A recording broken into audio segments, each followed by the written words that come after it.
በስመ አብ ወወልድ ወመንፈስ ቅዱስ አሐዱ አምላክ አሜን። አንድ አምላክ በሚሆን በአብ በወልድ በመንፈስ ቅዱስ ስም ታኅሳስ 8 በዚች ቀን የእስክንድርያ ሀገር ሊቀ ጳጳስ ቅዱስ አባት አባ ያሮክላ አረፈ። እርሱም ለአባቶች ሊቃነ ጳጳሳት 12ኛ ቁጥር ነው። የዚህ ቅዱስ ወላጆቹ አስቀድሞ አረማውያን ነበሩ። በወለዱትም ጊዜ የአረማውያን ትምህርት መጻሕፍቶቻቸውን ሁሉ አስተማሩ። ከዚህም በኋላ አምነው ተጠመቁ። ይህንንም ልጃቸውንም የቤተ ክርስቲያንን ትምህርት አስተማሩት። የሐዋርያትን መጻሕፍት አጠና። ሊቀ ጳጳሳት ድምጥሪዎስም ዲቁና ሾሙ። ከዚህም በኋላ በእስክንድርያ ሀገር ቤተ ክርስቲያንን ቅስና ሾመው።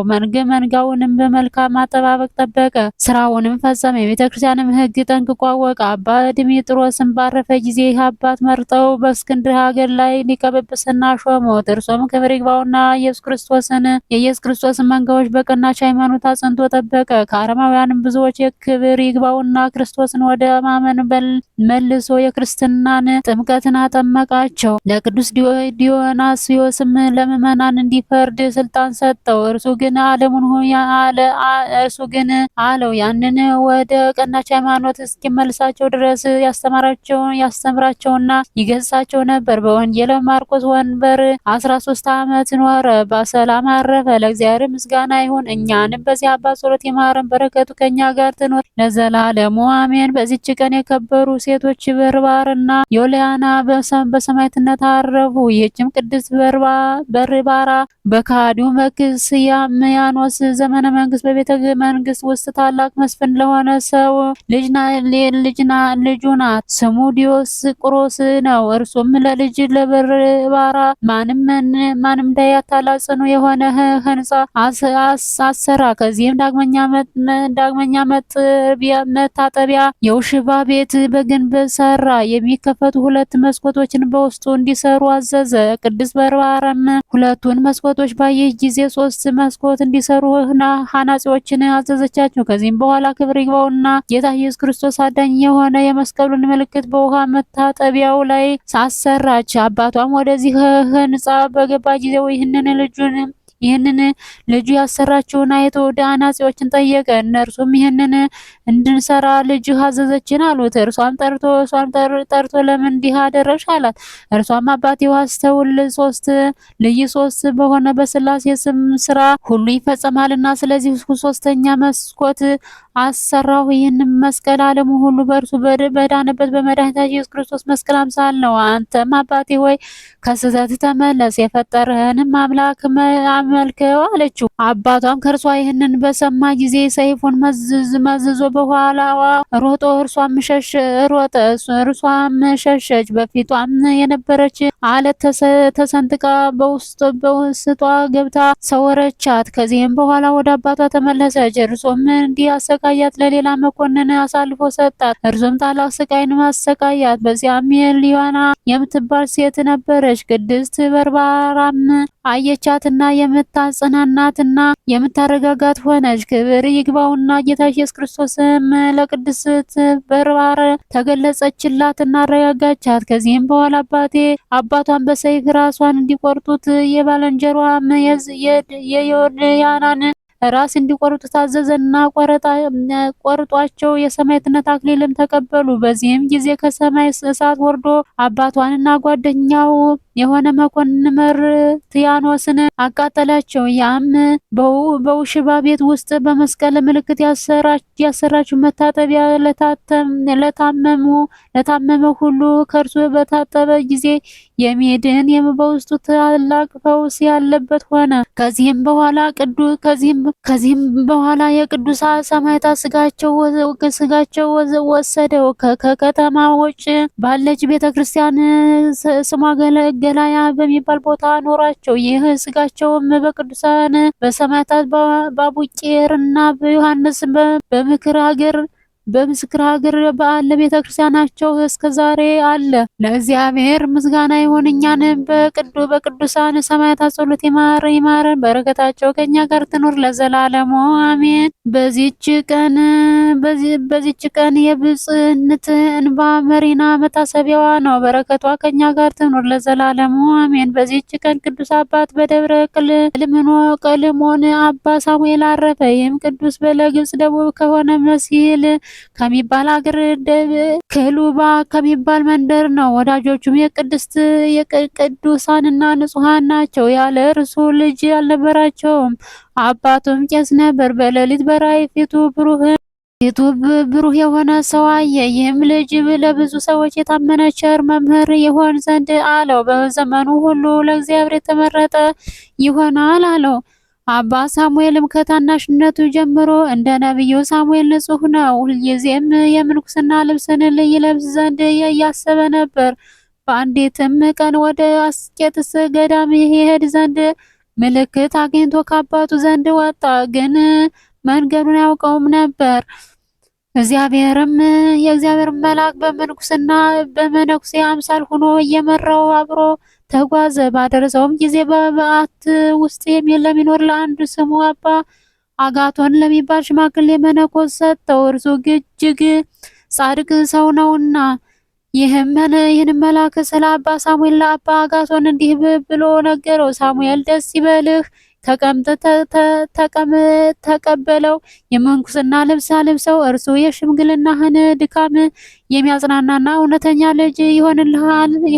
አንተም የምንኩስና ሕግ ሁሉ አስተምረው። ይህንንም ከተናገረ በኋላ መልአኩ ከእርሱ ተሰወረ። ሳሙኤልም በደረሰ ጊዜ አባ አጋቶን በደስታ ተቀብለው እንዲህም አለው፣ የእግዚአብሔር አገልጋይ ሳሙኤል ሆይ በመምጣት መልካም ነው። በሽምግልናዬ ጊዜ ጌታዬ ወደ እኔ ልኮሃልና አለው። ወዲያውኑ ወደ ቤተ ክርስቲያን አገባውና ከጸጉር በተሰራው ቀሚስና በቆቡ ላይ በቅናትና በአስኬማ ላይ ጸለየና ባረከው። የአባ እንጦስና የአባቴ መቃርስ ፈጣሪ ከአንተ ጋር ይኑር። ልጄ ሳሙኤል ሆይ በችግር ሁሉ ረዳት ይሆንህ ብሎ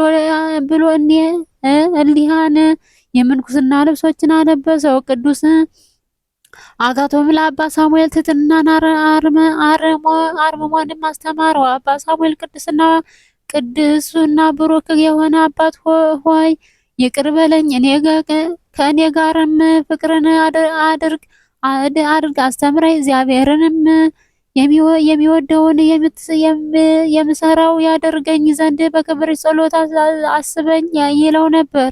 ሁልጊዜ መንፈሳዊ የሆነ ምንኩስናን ስርዓትንም ሁሉ የተማረ ቅዱስ አባ ሳሙኤል በስራው ሁሉ ይረዳው ነበር። የሚያዘውንም ሁሉ እየሰራ ከአባ አጋቶን ጋር 3 ዓመት ኖረ። ከዚህም በኋላ አባ አጋቶን አረፈ። አባ ሳሙኤልም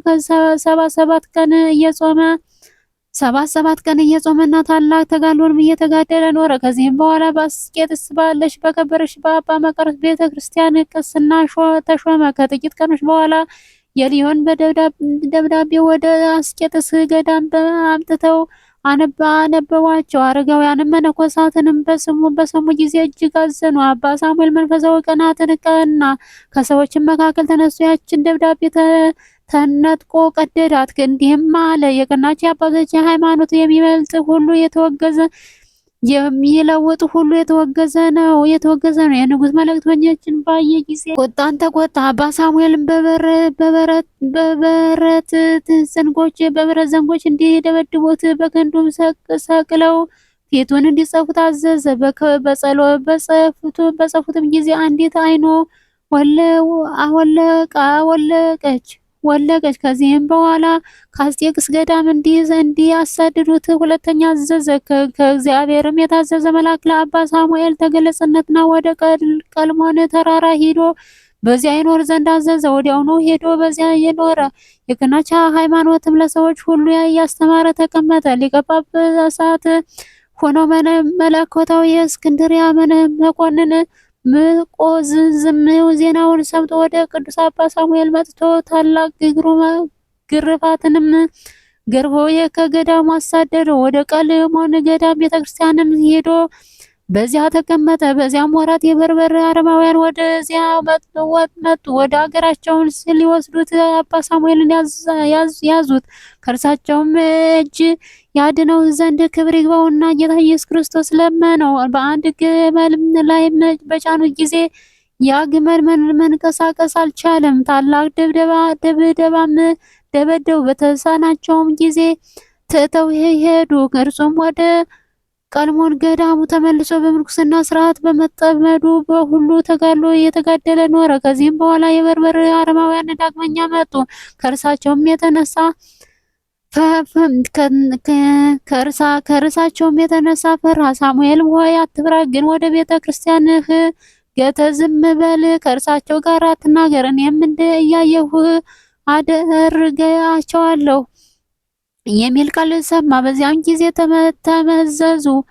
የተመዘዙ ሰይፎቻቸውን ይዘው ወደ ክርስቲያን ውስጥ ገቡ። እርሱም እጅግ በሚያስፈራ ድምፃቸው ይጮኩ ነበር። ቅዱስ ሳሙኤልን በቤተ መቅደስ ውስጥ ኃጢአትን ሲሰሩ ተመለከተ።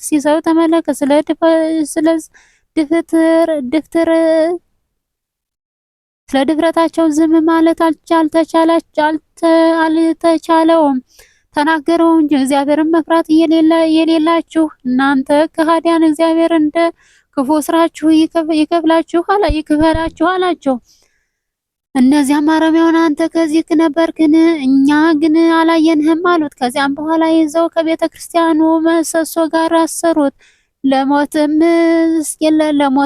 እስኪቀርቡ ገረፉት። ከማሰሪያቸውን ሲፈቱትና በግንባሩ ተደፋ። ግመሎች እስካሉበት ቦታ ተጎተቱት። ራሱን በጫማ መቱት።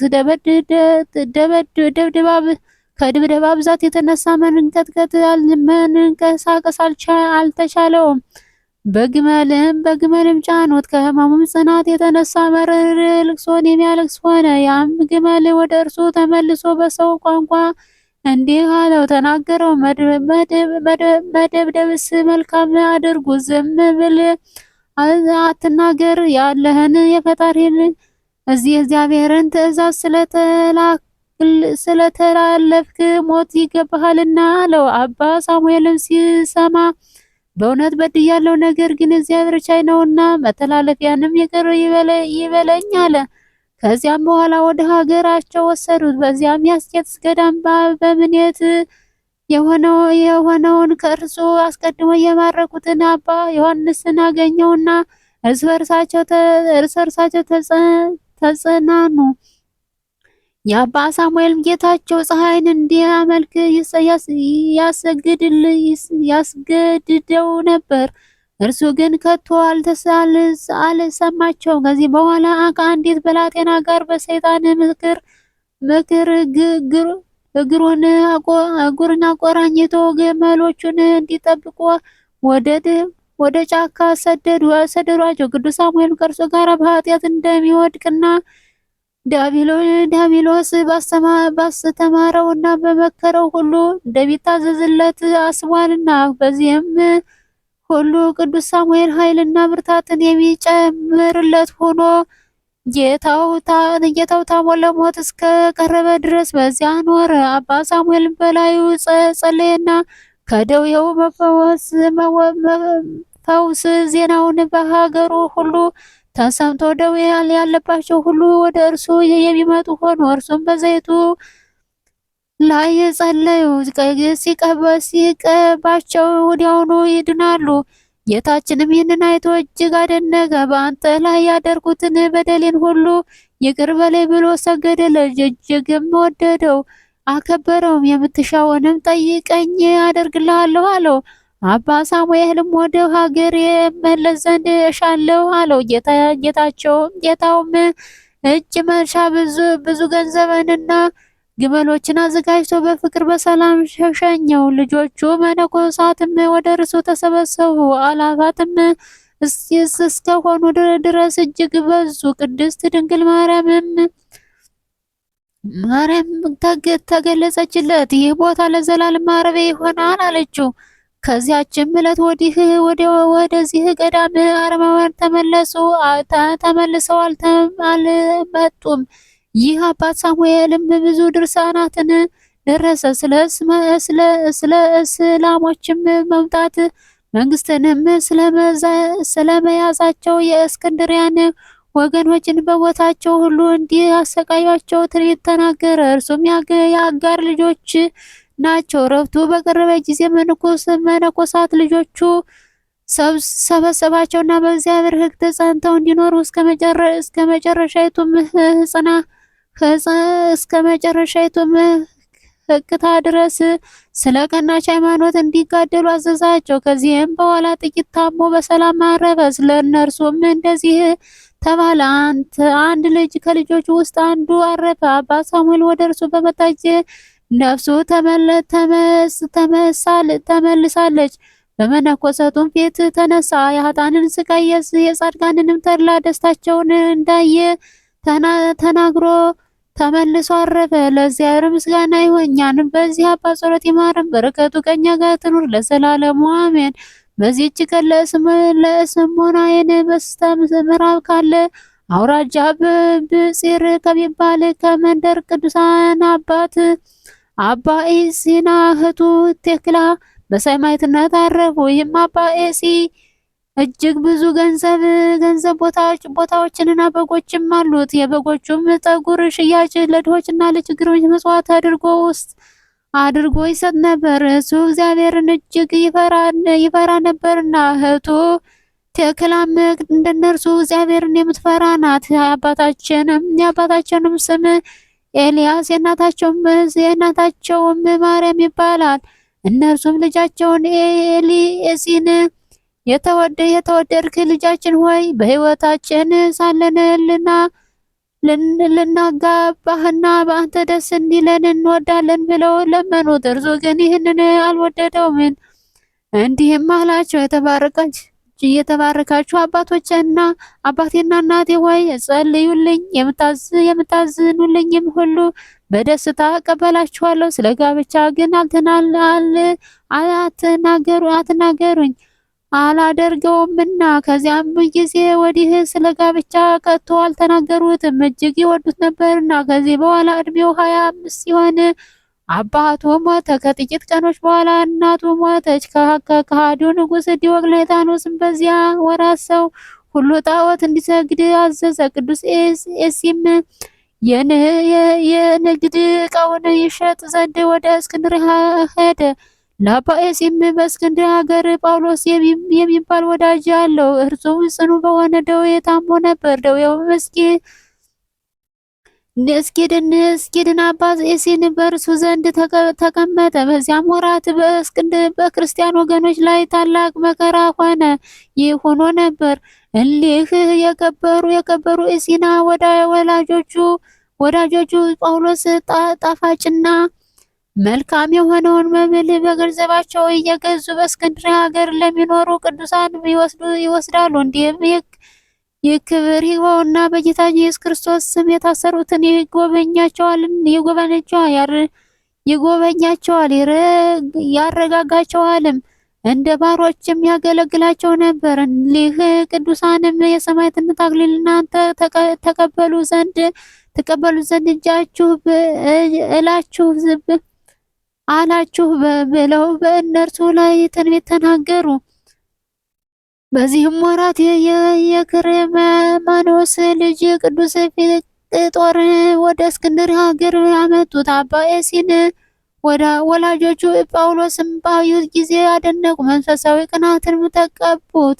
እርሱ የዚህን የኃላፊውን ዓለም መንግስት ልኳልና። ከዚህም በኋላ አባ ኤሲ ወደ መኮንኑ ቀረበ። በክብር ባለቤት በጌታችን ኢየሱስ ክርስቶስ ታመነ። መኮንኑንም ያሰቃዩት ዘንድ አዘዘ። በአገልጋዮቹም ብዙ ግርፋትን ገረፉት። ሐዋሳትንም በሾሙት ሰነጣጠቁ። በስጋውም የችቦ መብራቶችን አደረጉ። በሰንሰለትም አሰሩት። ሁለተኛም ነበልባሉ እጅግ ከፍ እስከሚል በማንደጃ ውስጥ እሳትን አነደዱ። አባ ኤሲም ከውስጡ ጣሉት። እርሱም እንዲህ ብሎ ጸለየ። ጌትነት ገንዘብህ የሆነ ጌታችን ኢየሱስ ክርስቶስ ወይ 3 ደቂቅን ከነደደ እሳት ዳንኤል ከአንበሶች አፍ ምስክርህ ፍቅር ጦርም ከውሸባ ቤት እሳት ያዳንካቸው አንተ ነህና እንደ እነርሱ አዳኝ የሚረዳኝም ቸር ላክልኝ። ለአንተ ምስጋና ይሁን አሜን። ለአንተ ምስጋና ይሁን አሜን። ይህንንም ጸሎት በጸለየ ጊዜ ነው ሱሪያል መልአክ ከሰማይ ወርዶ በአባ ኤሲ ቀኝ ቆመ። ጻድቅ ሰው ሆይ ሰላም ላንተ ይሁን፣ እግዚአብሔር ካንተ ጋር ነውና ከመከራህም ሁሉ እርሱ ያድንሃልና አትፍራ አለው። በዚያውም ጊዜ የእሳቱ ማንደጃ እንደ ቅዝቅዝ ጠል የሆነ መልአኩንም የአቶኑን ግድግዳ ሰነጠቀው። የከበረ አባት ኤሲን እጁን ይዞ ያለ ጥፋት በጤና አወጣው። በዚያም ጊዜ አባ ኤሲ ወደ መኮንኑ ሄዶ እንዲህ ብሎ ጮኸ፣ አንተ ከሃዲው ንጉሥና ከረከሱ ጣዖትም ጋር እፈር። ሕዝቡ ሕያው ሆኖ ያለ ጉዳት አባ ኤሲን ባዩት ጊዜ እጅግ አደነቁ። በአንድ ቃልም እኛ በግልጥ የክርስቲያንን ነገር በቅዱስ አባ ኤሲ አምላክ እናምናለን ብለው ጮሁ። መኮንኑም ራሳቸውን በሰይፍ እንዲቆርጡ አዘዘ። በመንግስተ ሰማያትም የሰማዕትነት አክሊልን ተቀበሉ። ከዚያም በኋላ አባ ኤሲን ወደ እስራ ቤት እንዲወስዱት መኮንኑ አዘዘ። እንዳዛቸውም አደረጉ። ለእህቱ ለትግለለ የእግዚአብሔር መልአክ ተገልጾላት ወንድሟን አባ ኤሲን ትጎበኘው ዘንድ ወደ እስክንድርያ ሀገር እንድትሄድ አዘዛት። ያን ጊዜ ግን ከእንዴናው ከተማ ተነስታ ከባህር ዳርቻ ደረሰች። መንፈሳዊት መርከብንም ተገለጸችላት። እመቤታችን ቅድስት ድንግል ማርያም ከመጥምቁ ዮሐንስ እናት ከኤልሳቤጥ ጋር በውስጧ አለች። አዘነችም። ተመለከተቻቸውና እመቤቶቼ ሆይ የደረሰባችሁ ምንድነው? አዝናችሁ አያለሁና አለቻቸው። ቅድስት ኤልሳቤጥን በእርጅና የወራት የወለድኩት አንድ ልጅ ነበረ፣ ወስደውም አረዱብኝ አለቻት። እመቤታችን ቅድስት ማርያምም ለእኔም አንድ ልጅ ነበረ፣ እርሱንም ወስደው ሰቀሉት፣ ገደሉትም አለቻት። ቴክላም እመቤቶቼ ሆይ በእውነት ጽኑ ሐዘን አግኝቷቸዋል አለቻቸው። ይህንንም እየተናገሩ ወንድሟ አባ ኤሲ ወዳለበት አደረሷት። የተገለጹላት እነማን እንደሆኑ አላወቀችም ነበር። አባ ኤሲም እህቱን ቴክላን ባያት ጊዜ ፈጽሞ ደስ አለው። እርሷም ከእርሱ ጋር በሰማዕትነት ትሞት ዘንድ ተስማማች። ከዚህም በኋላ የሌሊት እኩሌታ በሆነ የእግዚአብሔር መልአክ ዙሪያ ለአባ ኤሲ ተገለጸለት። በብርሃናውያን ክንፎቹም ተሸክሞ ወደ ሰማይ አወጣው። ኢየሩሳሌምም ሰማያዊት አሰኘው። ቅዱሳንም ሁሉ ወጥተው ሰላምታ ሰጡት። የሰው አንደበት ስለ እነርሷ ሲል ሊነጋገር የማይቻላቸው ልዕልናውንና ክብሯን አሳየው። በወርቅ በዕንቁ ያጌጡ አደባባዮቿንም ከፀሐይ ብርሃን 7 እጅ የሚበልጥ በውስጧ ያለውን ብርሃንን አሳየው። ስለ ክብር ባለቤት ጌታችን ኢየሱስ ክርስቶስ ስም መከራ የተቀበሉ የጻድቃንና የሰማዕታት መኖሪያቸው ዳግመኛ አሳየው። ከዚህም በኋላ የእግዚአብሔር መልአክ ወደ እርሷ ወደ ሌላ ቦታ ወሰደውና ታላቅ አዳራሽም አሳየው። በውስጡም በወርቅ በዕንቁ የተሾሙ 300 ምሰሶዎች አሉ። ዙፋኖችም በዕንቁ የተሸከሙ አሉ። በዚያም አዳራሽ ውስጥ 200 ጭፍሮች ቆመው ነበር። እነርሱም በወርቅ ዝናር የታጠቁና ያጌጡ ናቸው። ከእርሳቸውም እያንዳንዱ ርዝመቱ 15 ክንድ ይሆናል። እኔም ኤሲን ያንን መልአክ ከዓለም ሰዎች ውስጥ በዚህ አዳራሽ አምሳል ማንም ሊሰራ የማይቻለው ይህ አዳራሽ ለማን ነው አልሁት። መልአኩም እንዲህ አለኝ፣ ወንድሜ አባ ኤሲ ሆይ የምድር ነገሥታት ሁሉም ከዓለም ሁሉ ጋር ቢሰበሰቡ ይህንን አዳራሽ ከተሸከሙት ከእሊህ 350 ሰዎች የአንዱን ምሰሶ ሽያጭ ዋጋ አይችሉትም አለኝ። እኔም አይቼ አደነቅሁ፣ እግዚአብሔርንም አመሰገንሁት። ሁለተኛም ይህ የከበረና ያማረ ታላቅ አዳራሽ ለማን ይሆን ያልሁት ያ መልአክም የሰራዊት አለቃ ለነበረ ለሄርማን ልጅ ለሰማዕትነት ፊቅጦር ይህ ሁሉ ተገለጠ። እርሱም ምድራዊ መንግስትን ሽልማትንና የጌጥን ክብሩን ሁሉን ንቆ ትቶ መከራ መስቀሉን ተሸክሞ የክብር ባለቤት የሆነ ጌታችን ኢየሱስ ክርስቶስ ተከትሎታልና ከዚህ ስለ ኃላፊው ምድራዊ መንግስት ፈንታ የማይጠፋ መንግስትን እግዚአብሔር ሰጠው አለኝ። ከዚህ ዳግመኛም እንዲህ ብዬ ጠየቁት፣ እኒህ ዙፋኖች እነዚህም ፍሬያቸው ያማረ እንጨቶች እሊህ የሚያምሩ አክሊሎች ምንድናቸው አልሁት። እርሱም እንዲህ አለኝ፣ አባ ኤሲ ሆይ እሊህ የእረፍትና የጥላ ደስታዎች የቅዱሳን ሰማዕታት መታሰቢያቸው በምድር ላይ ለሚያደርጉ ሰዎች እግዚአብሔር ያዘጋጀላቸው ነው። አባ ኤሲ ሆይ ስማ፣ እኔ ላስረዳህ። በሰማዕትነት በሰማቸው ቤተ ክርስቲያንን የሚሰራ ሰው ሁሉ ወይም የስጋቸውንም የገነዘ ወይም መስዋዕትን የሰጠ መብራትንም ወይም የተራበ ያበላ የተራቆተውም ያለበሰ ወይም የለበሰ የለቤተ ክርስቲያን መጻሕፍትን ገዝቶ የሰጠ ወይም ገላቸውንና ምስክርነታቸውን የጻፈ በችሎቱ መጠን በመታሰቢያቸው ቀን በጎ ስራ የሰራ ቀዝቃዛ የጽዋ ውሃ የሰጠ ዋጋውን አያጣም ብሎ ክብር ይግባውና ጌታ ኢየሱስ ክርስቶስ በወንጌል እንደተናገረው ከሰማዕታት አንዱ ወይንም ከጻድቃን መታሰቢያቸው ሊያደርጉ የነበረ ሰው በሞተ ጊዜ ያ ሰማዕት ወይም ጻድቅ መጥቶ ክብር ይግባውና በጌታ ኢየሱስ ክርስቶስ ፊት ይሰግዱለታል። ጌታችንም ፈጣሪ ሆይ በምድር መታሰቢያን ስታደርግ ኖራለችና ይህች ነፍስ ስጠኝ ይላል። እርሷም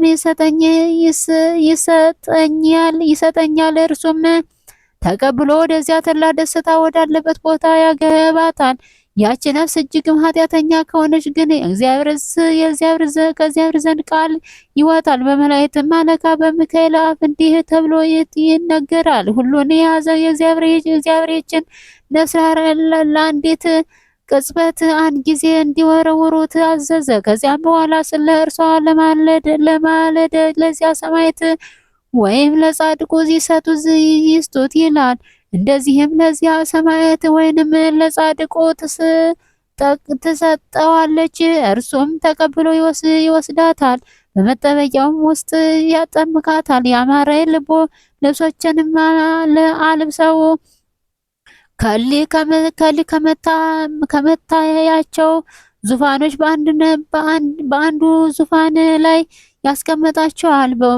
በማይጠፋ አክሊል ይጋርዳቸዋል። ከቅዱሳን ሁሉ ጋር ደስ እያላች ለዘላለሙ ትኖራች። ከዚህም በኋላ ያ መልአክ ተሸክሞ ወደ እስር ቤት መለሰኝ። ሰላምታም ሰጥቶኝ ወደ ሰማይ አረገ። እኔም ስለከበረ ስሙ ለሚጋደሉ ስለሚሰጥ ታላቅ ሀብት እጅግ አደነቁ።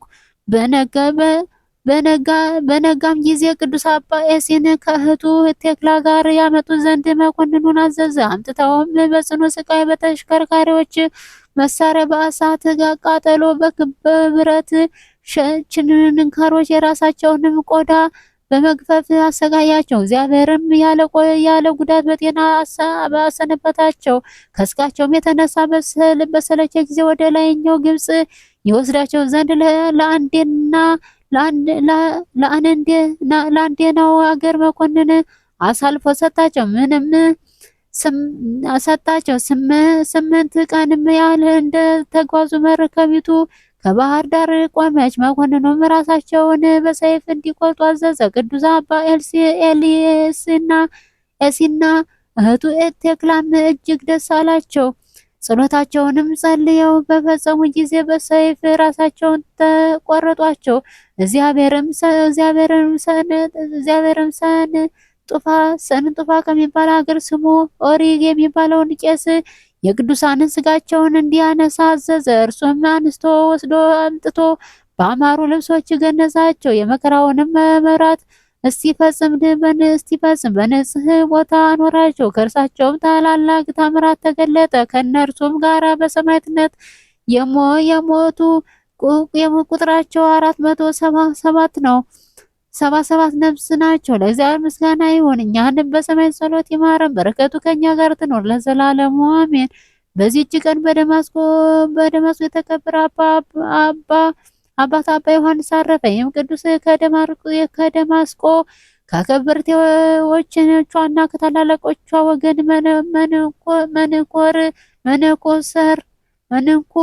መንሱር ለሚባል ሰው ልጅ ነው። በጥበብና በፈረሃ እግዚአብሔር አደገ። ፈላስም ከሆነ ቅልህፋ ከሚባል ቁልዝማዊ መነኮሴ መምህሩ ዘንድ የፍልስፍና ትምህርትን ተማረ። ትምህርቱም ሲጨርስ ቁልዝማዊ መምህሩን ተሰናብቶ ወደ ከበረ ሊቅ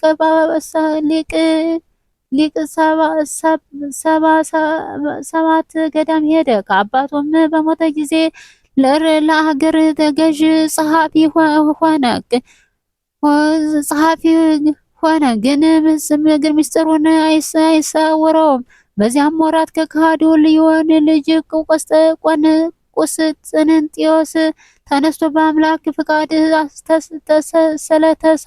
ስለተሳሉ ስዕሎች ጸብ በማንሳት አብያተ ክርስቲያናትን አወቀ። ይህንም አባት ዮሐንስ የቤተ ክርስቲያንም ሹመት ሳይኖረው በቀናች ሃይማኖት እያጸናቸው በአምላክ ፍቃድ ለተሳሉ ስዕሎች ስግደት እንደሚገባ ምስክር ከቅዱሳን መጻሕፍት እያመጣ የሚጻፍና ወደ ምዕመናን ሁሉ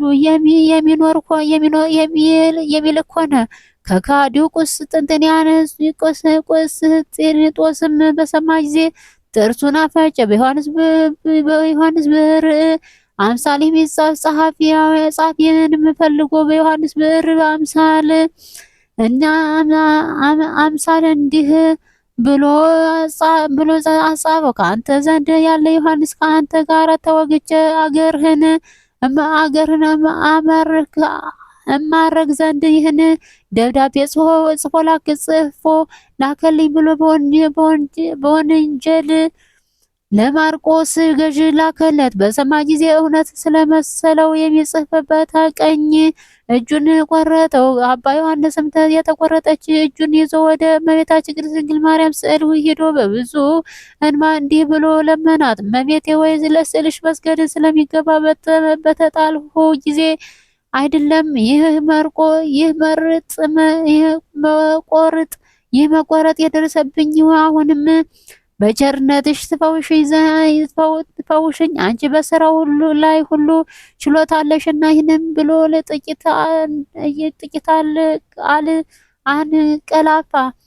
በእንቅልፉም ሳለ እመቤታችን ቅድስት ድንግል ማርያም ተገለጸችና እጁን እንደ ቀድሞ መለሰችለት። በነቃም ጊዜ ድና አገኛት። እግዚአብሔርንም አምኖ ቅድስት ድንግል ማርያም እመቤታችን ማርያምንም አመሰግናት። ከዚህም በኋላ ወደ ገዳም ሄዶ መንኩሶ አበምኔት የምንኩስናውንም ስርዓት ያስተምረው ዘንድ ለአንድ ሽማግሌ መንፈሳዊ አባት ሰጠው። ሽማግሌውም ልጄ ዮሐንስ ሆይ አዊት ከሆነች ትምህርት ምንም አታድርግ፣ ዝምታን ተማር አለው። ከትሕትናም ብዛት የተነሳ ሰይጣን ድል ተነሳው። ከዕለታትም በአንዲቷ ከመነኮሳቶቹ አንዱ ሽማግሌ ሞተ። መነኮሳቱም ስለ ወንድማቸው ሙሾ እንዲያወጣቸው አባ ዮሐንስን ለመኑት። አባ ዮሐንስም ከሽማግሌው መምህር የትእዛዝ የተነሳ እኔ እፈራለሁ አላቸው። ለማንም አይገልግም አሉት። ምልጃውም በአዘዙ ጊዜ ለሚሰማት ሁሉ የምታዝን ምሾ ደረሰ። መምህሩም አውቆ በእርሱ ላይ ተቀምጦ ከበዓቱ አባረረው። እርሱም አባ ዮሐንስ ወደ አረጋውያን ሁሉ ተመለሰ፣ ሁሉ ተማጠነ።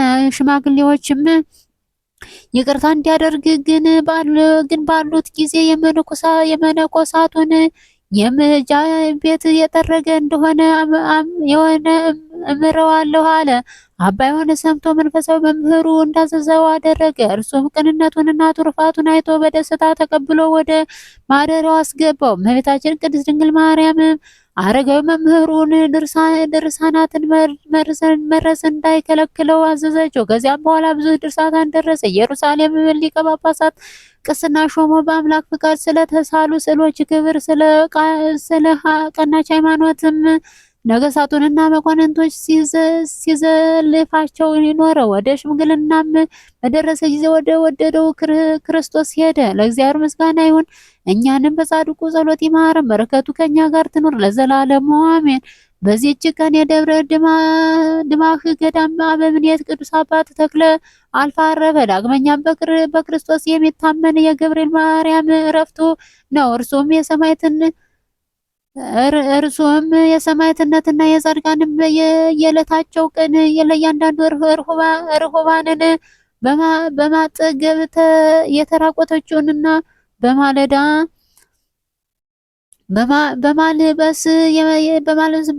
በማልበስ የታሰበችውን የሚያደርግ ነው። እንዲህም ባለ ስርዓት ላይ እያለ ያን ጊዜ እስላሞች ወደ ዋሻ ሀገር መጡ። እርሱም ያማረ ልብሶችን ለብሶ ወደ ቤተ ክርስቲያን ሄዶ ገብቶ ጸሎቱን ጸለየ።